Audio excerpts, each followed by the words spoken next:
మనలో చాలా మందికి కొవ్వు అంటే భయం. కొలెస్ట్రాల్ అంటే వణికిపోతారు. కొవ్వును ఆరోగ్యాన్ని హరించే ఒక భూతంగా చూస్తూ ఉంటారు. నిజానికి కార్బోహైడ్రేట్స్, ప్రోటీన్ల మాదిరే మన శరీరానికి కొవ్వుల అవసరం చాలానే ఉంది.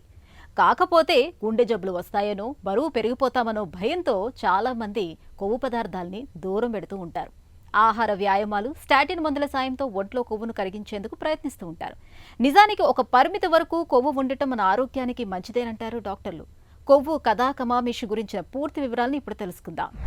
కొలెస్ట్రాల్ అన్నది మన బాడీకి ఎంతో అవసరమైంది. మనము తీసుకునే కొలెస్ట్రాలే కాకుండా మన బాడీలో చాలా వరకు కొలెస్ట్రాల్, మనకు కావాల్సిన కొలెస్ట్రాల్ అన్నది తయారవుతుంటుంది. అయితే ఈ కొలెస్ట్రాల్ అన్నది ఎందుకు తయారవుతుంది అంటే, మనకు సెల్ వాల్ ఇంటిగ్రిటీ మెయింటైన్ అవ్వాలన్నా, కొన్ని హార్మోన్స్ ఉత్పత్తి అవ్వాలన్నా, ముఖ్యంగా ఏంటంటే మన సెక్స్ హార్మోన్స్ ఈ కొలెస్ట్రాల్ నుంచే మనకు తయారవుతుంటాయి. ముఖ్యంగా ఈ ఫ్యాట్స్ను మనం తీసుకుంటే మన డైటరీ ఫ్యాట్స్లో ముఖ్యంగా ఒమేగా 3 ఫ్యాటీ యాసిడ్ అనేది చాలా ఇంపార్టెంట్ ఫ్యాటీ యాసిడ్. మనకు చెడు చేసే ఫ్యాటీ యాసిడ్స్లో ఒమేగా 6 ఫ్యాటీ యాసిడ్స్ అన్నది చెడు ఫ్యాటీ యాసిడ్. అలాగే ట్రాన్స్ ఫ్యాట్స్ అన్నవి మనకు ఆరోగ్యానికి అంత మంచివి కాదు. మరి సాచురేటెడ్ ఫ్యాట్స్ రోల్ ఏంటి? ఇప్పుడు స్థూలంగా మనకు ఫ్యాటీ యాసిడ్స్ని కానీ ఈ ఫ్యాట్స్ని కానీ మనం చూసుకుంటే సాచురేటెడ్ ఫ్యాట్స్ అని, అన్సాచురేటెడ్ ఫ్యాట్స్ అని 2 కేటగిరీల్లో తీసుకుంటాం. ఈ 2 కేటగిరీల్లో సాచురేటెడ్ ఫ్యాట్స్ ఎక్కడ ఉంటాయి? మన డైరీలో. రెండోది అంటే పాలల్లో ఉంటాయి. రెండోది వచ్చి మీట్, రెడ్ మీట్లోను, అనిమల్ మీట్లోను ఈ సాచురేటెడ్ ఫ్యాట్స్ ఉంటాయి. అనిమల్ నుంచి వచ్చిన ఫ్యాట్స్ ఏంటంటే మోతాదు మించి తీసుకున్నప్పుడు ఖచ్చితంగా ఇది చెడు చేస్తుంది. అలా కాకోకుండా డైరీ ఫ్యాట్స్ మనకు చాలా మంచివి. వీటిని ఆడ్ చైన్ ఫ్యాటీ యాసిడ్స్ అంటాం. ఇవి మనకు అంత హానికరమైనవి అయితే కాదు.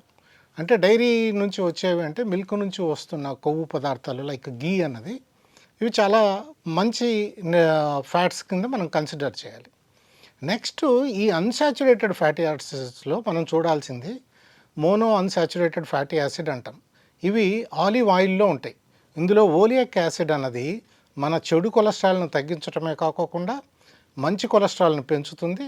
అట్లాగే ఇన్సులిన్ రెసిస్టెన్స్ని, బాడీలో ఉన్న ఇన్ఫ్లమేషన్ను కూడా తగ్గిస్తుంది. అందుకే ఆలివ్ ఆయిల్లో ఉండే ఈ ఓలిక్ యాసిడ్ కానీ, అవకాడో ఆయిల్స్లో ఉండేవి కానీ, ఇవి మోనో అన్సాచురేటెడ్ ఫ్యాటీ యాసిడ్స్. ఇవి మనము చాలా సేఫ్గా తీసుకోవచ్చు. ఇంకోటి మీడియం చైన్ ట్రైగ్లిజరైడ్స్ అంటాం. ఈ మీడియం చైన్ ట్రైగ్లిజరైడ్స్ మన కోకోనట్ ఆయిల్లో అధికంగా ఉంటాయి. కోకోనట్ ఆయిల్లో అధికంగా ఉన్న మీడియం చైన్ ట్రైగ్లిజరైడ్స్ మంచి ఎనర్జీ సోర్స్ కింద పనిచేయటమే కాకుండా మన వెయిట్ లాస్కి కానీ లేదా యాంటీ ఇన్ఫ్లమేటరీ యాక్టివిటీస్ కానీ కలిగి ఉన్నాయి. అంతేకాకుండా ఇవి మంచి కొలెస్ట్రాల్ను కూడా పెంచుతాయి. సో ఇక మూడోది ఈ పాలీ అన్సాచురేటెడ్ ఫ్యాటీ యాసిడ్స్లో అత్యంత ఇంపార్టెంట్ అయిన 2 fatty acids omega 3 fatty acid, omega 6 fatty acid. Omega 3 fatty acid అనేది మన ఆరోగ్యానికి చాలా అవసరం. మన బాడీలో ఇన్ఫ్లమేషన్ను తగ్గిస్తుంది, మన యొక్క ఇన్సులిన్ రెసిస్టెన్స్ని తగ్గిస్తుంది. అంతేకాకుండా ఈ ఇన్ఫ్లమేటరీ ప్రాపర్టీస్ అయిన ఇన్సులిన్ రెసిస్టెన్స్ను కూడా మనకు తగ్గించడానికి ఆస్కారం